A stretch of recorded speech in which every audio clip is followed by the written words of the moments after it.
Hi, welcome back to the channel. This episode's going to be a little different. I think we need to have a talk about AI, artificial intelligence. I did a video on this several months ago. Not many people watched it, but I wanted to probe at the time the knowledge level of what AI had in medicine. And it was pretty impressive. At the time, I put it probably at the level of like a junior resident, but probably higher than what the average medical student would know. And I even had it take a specialty exam in orthopedics and hip and knee replacement surgery. And I compared my result to it. And I did beat it, but not by a lot.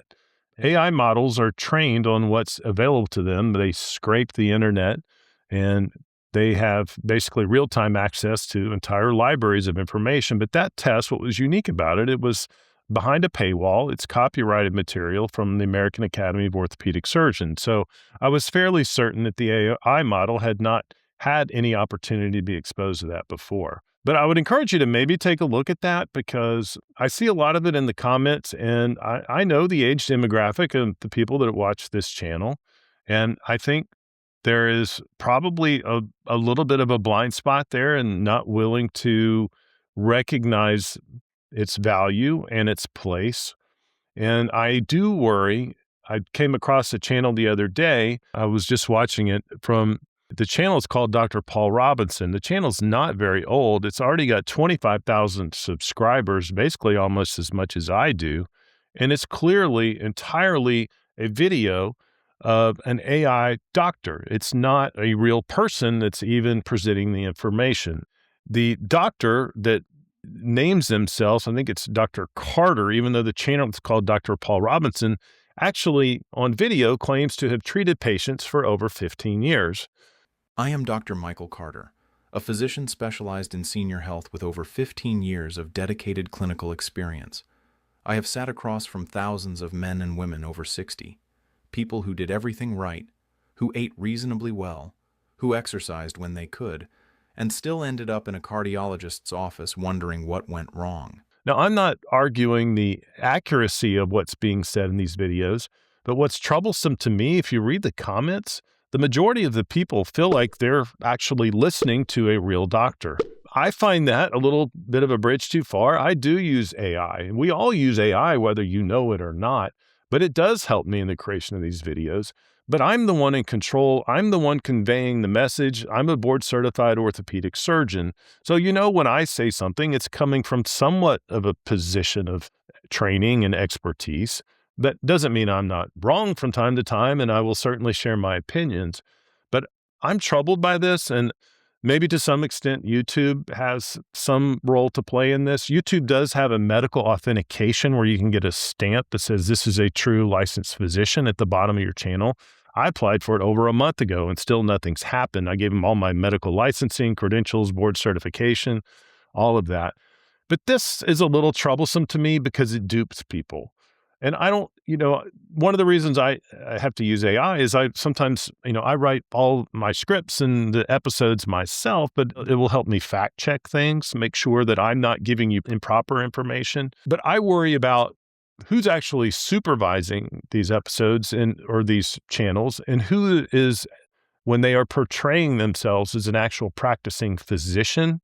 That troubles me because people don't know the difference. I don't know. I'd love to hear from you in the comments. I will defend my use of AI. Like I said, it's some of its efficiency. I'm a full-time practicing orthopedic surgeon. Creating these videos sucks up about every extra bit of free time that I have, but I think it's an important thing for me to do to help educate people and get that information out there.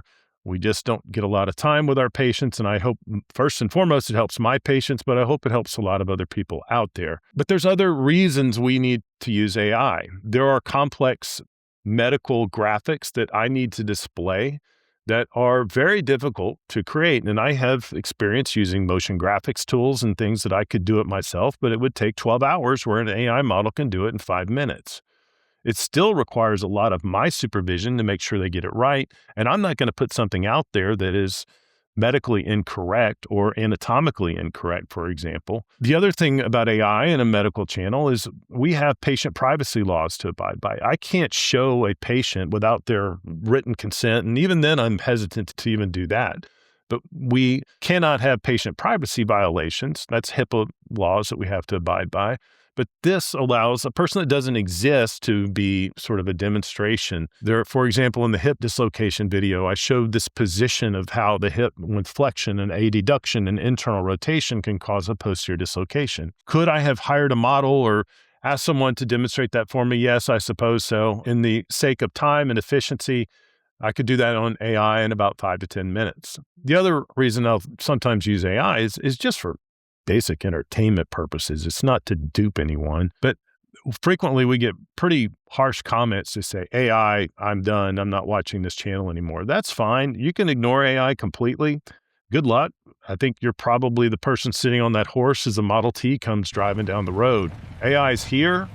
It's only going to get better. I think I showed you in that video that the AI models, when I tested them, were pretty close to a practicing doctor in terms of knowledge level just within orthopedics. Who knows, in another 5 years, they're probably going to exceed the knowledge base of most practicing orthopedic surgeons. But for me, and the reason I bring this up is to turn your back on it completely. I think, number one, you are going to miss out on some valuable tools, but also not be able to discern what's AI versus real.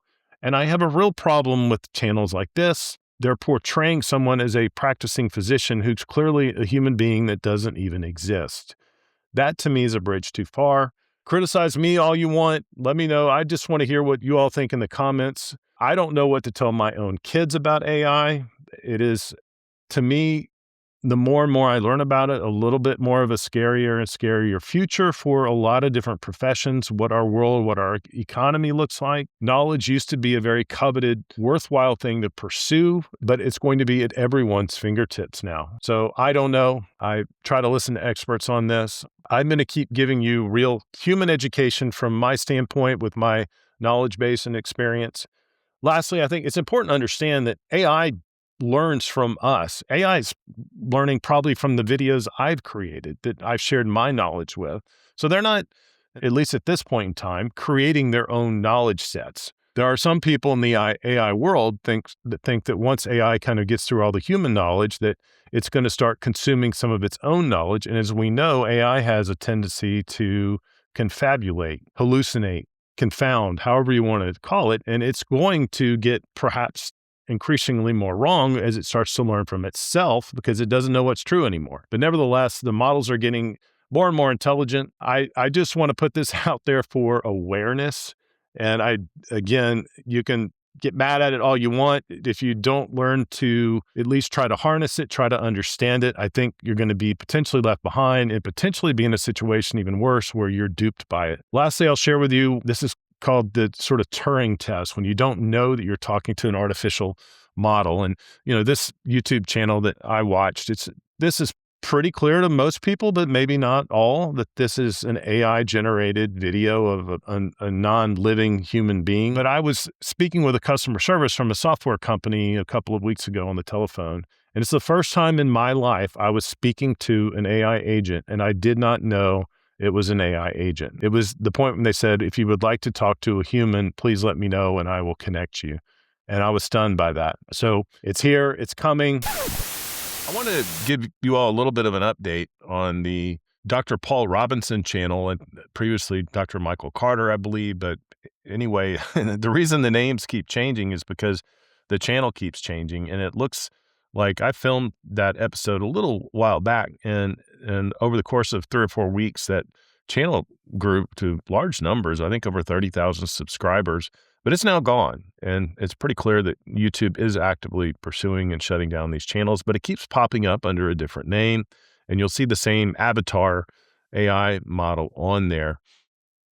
But the current one goes under the name Robinson Mind Talks. Simply never explain. Thousands of adults over 60 and are apparently experiencing they're these shifting exact from moments medical every doctor single talk week, to and the more majority of them coach have mental no health idea what's expert. actually triggering it or how close to the edge they really are. Stay with me until the end, because the number one warning sign I'm going to reveal today is something that over 90% of people And apparently some of completely these are under what are called a shadow ban. I'm not sure exactly what that means, but plan to look into it. So anyway, um, there is hope that there's someone curating content out there to protect the consumer. I'll try to keep you updated and keep you informed, but I want you to know that from me, you're hearing from a real doctor, a real surgeon, a real person. Thanks for joining us. I'll see you next time.